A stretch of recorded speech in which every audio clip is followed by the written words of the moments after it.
Hello friends! Ngayon magluluto tayo ng chicken curry. Ingredients. Of course may chicken. Yan, may sibuyas, luya, bawang, bell pepper, siling haba, gata, curry powder, mga pampalasa, and potatoes. Okay, first maglagay muna tayo ng oil sa pan. Then, mag-fry muna tayo ng potatoes. Mas maganda kasi pag i-fry muna natin siya. Yan, flip mo ng konti.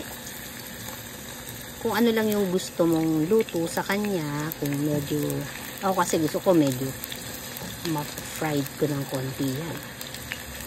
Prito-prito. Yes. Yan, flip natin. Other side naman, kapag okay na, i-set aside muna natin. Yan, sa akin okay na yan. Same na oil. Lagay natin sa another na pan natin or lutuan.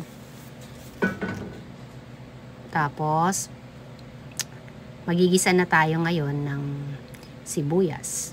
Unahin natin ang sibuyas para hindi madaling masunog ang isusunod natin bawang.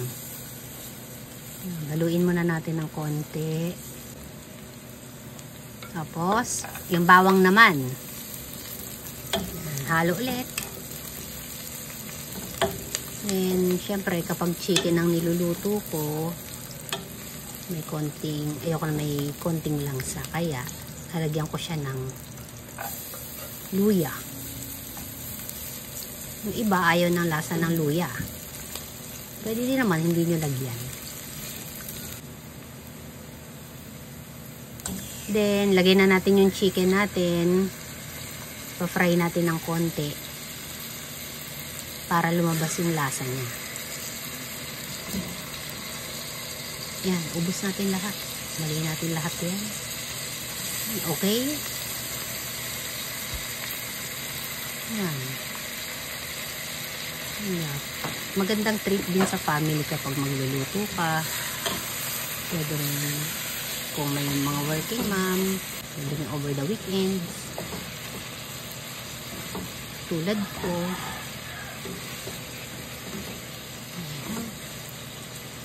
Yung other side naman. Tapos, timplahan natin ng salt. Para magkaroon agad siya ng lasa. Mag-sweat siya. Yan na. Kapag kumulo na siya ng konti, na-fry natin ng konti, maglagay na tayo ng kakanggata or coconut milk.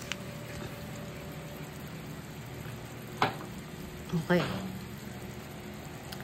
Tapos, maglagay tayo ng tubig. Yung iba, 2 cups para sa 3/4 cup ng water. Yun na yung measurement niya. Sa akin kasi ngayon, tansya lang. Tansya. Tapos, add na natin yung fin-fried natin na potatoes. Para sabay na silang kukulo. Gana natin niya, pakukulo natin ng for 15 minutes. Tapos, takpan muna natin. Tapos,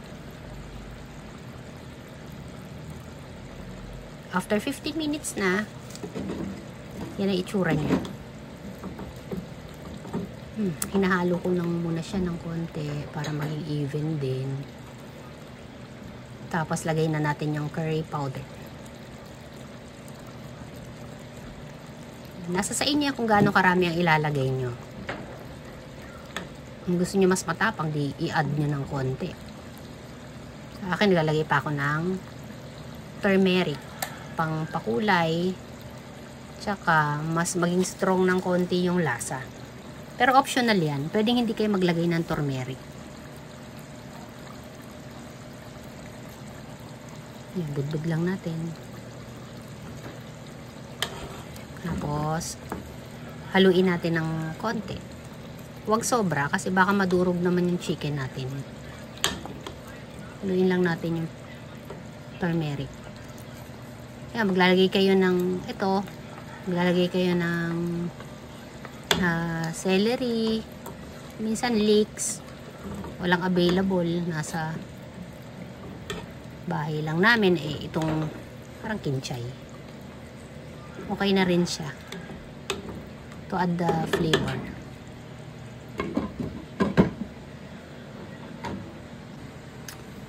Pakuliin natin ulit. After mga 5 minutes, kumapit na dyan yung mga curry powder, turmeric. Maglalagay na tayo ngayon ng bell pepper, tsaka siling green or siling haba. Yan, lagay na natin. Oops. Okay. Add na rin natin yan. Tapos, haluin ng konti para kumalat siya. Okay.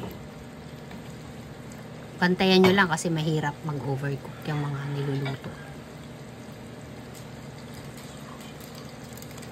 Hindi masyadong pinapatagal. Optional pa rin. Maglalagay tayo ng chili flakes.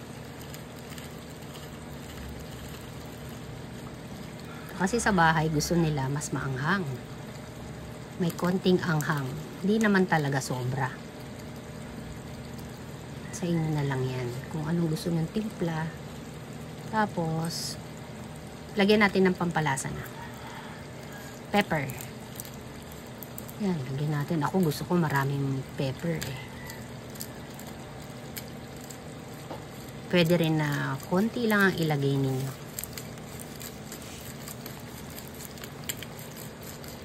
Okay, doks. Dumami. Tapos, mag-add tayo ng asin. Nasa sa inyo kung lalagyan nyo pa ulit ng asin or tama na yung timpla nyo nung una. Yan. Pinakulo natin siya ulit ng konti. After mga 2 to 3 minutes. Check na natin ngayon lasa. Tikman natin.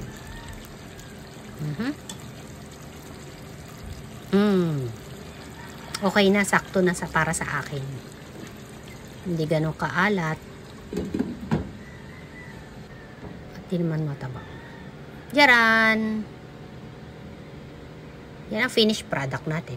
Luto na siya. Ready na para ilipat na siya. Yan. Sa lalagyan. My very own chicken curry. Masarap i-partner sa rice. Enjoy. Try nyo rin mga misis. Pwede rin pambaon. Pati sa school, sa work, tsaka bonding time sa bahay. Happy eating! Bye!